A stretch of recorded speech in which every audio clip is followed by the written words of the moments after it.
ऐसे महान ऋषि जो भगवान राम के समय से द्वापर युग में भगवान श्री कृष्ण के समय तक रहे हैं।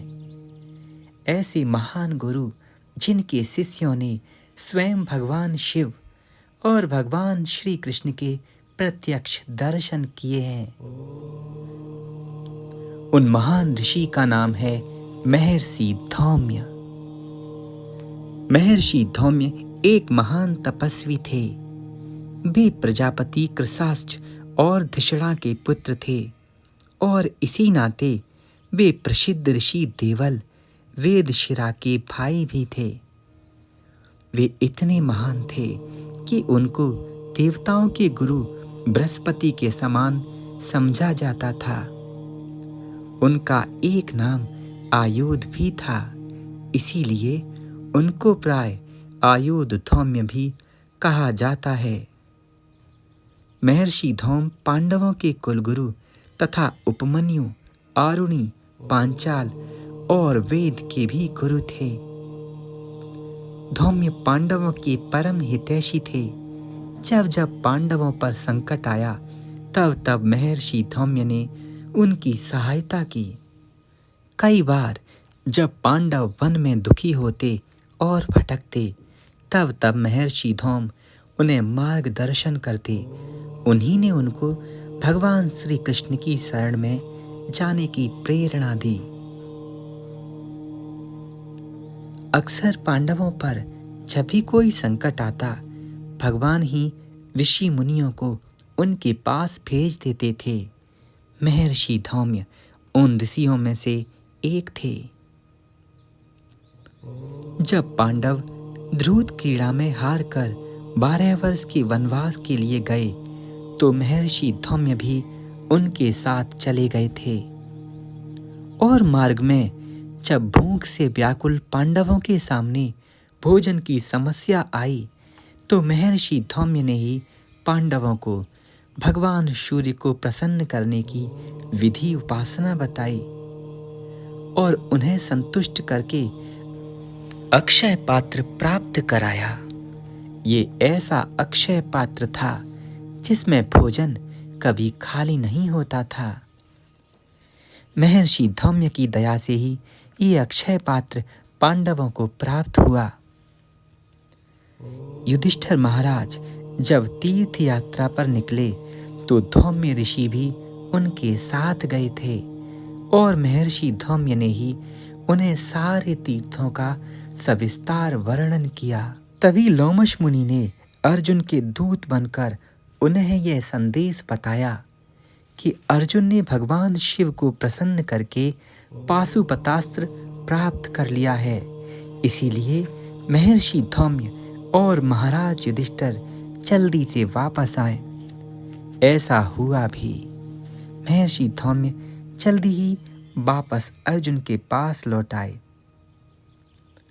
वनवास के समय पांडवों पर बकासुर के भाई किमीर ने जब धावा बोल दिया और वह माया प्रयोगों के द्वारा उन्हें पराजित करने का प्रयास करने लगा, तब महर्षि धौम्य ने ही उसके माया प्रयोगों को विफल कर दिया था और पांडवों को उससे बचा लिया।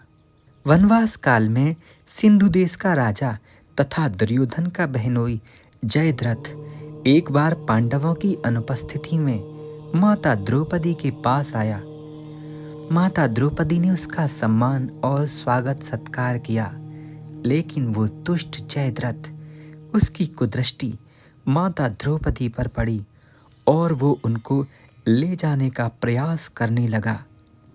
तब महर्षि धौम्य ने ही वहां पहुंचकर माता द्रौपदी को उसके चंगुल से मुक्त कराया। महाराज युधिष्ठिर के राज तिलक पर धौम्य ने ही उन्हें राजधर्म के उपदेश किए थे।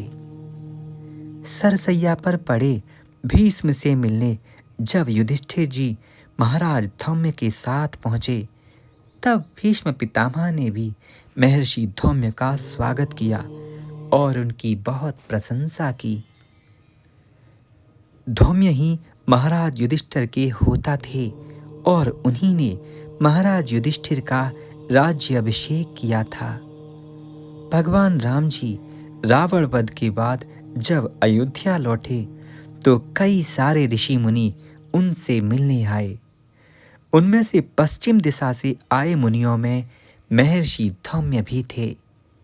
कितनी विचित्र बात है, त्रेता युग से लेकर द्वापर युग के काल तक ऐसे महान मुनि का उपस्थित होना, जिन्होंने भगवान श्री हरि के श्री राम और श्री कृष्ण दोनों ही अवतार देखे।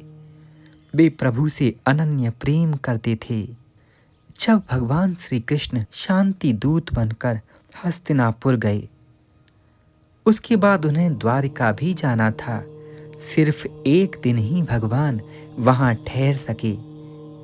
तब पांडवों सहित महर्षि धौम्य उनके विरह ताप से मूर्छित हो गए। उन्हें अपनी तपस्या का जरा भी अभिमान नहीं था, इसीलिए वे भगवान श्री कृष्ण के विशेष प्रिय भी थे। आयुध धौम्य के आश्रम में कई सारे गुरु भक्त रहे हैं, पढ़े हैं, उनसे शिक्षा ली है और एक सर्वोत्तम गुरु भक्ति का उदाहरण भी संसार के सामने पेश किया है। ऐसे महान ऋषि को सबको जानना चाहिए और उन्हें प्रणाम करना चाहिए। इसीलिए सुबह उठकर सर्वप्रथम धरती माता को यह कहकर प्रणाम करने का नियम भी बताया है। विष्णु पत्नी नमस्तुभ्यं पद स्पर्शम क्षमत्समे, क्योंकि इसी धरा पर स्वयं भगवान और उनके प्यारे ऋषि मुनि भी आए हैं। ऐसे प्रणाम करते ही आप धरती पर होने वाले उन अपराधों से मुक्त हो जाएंगे जो आपके अनजाने में होते हैं। राधे राधे।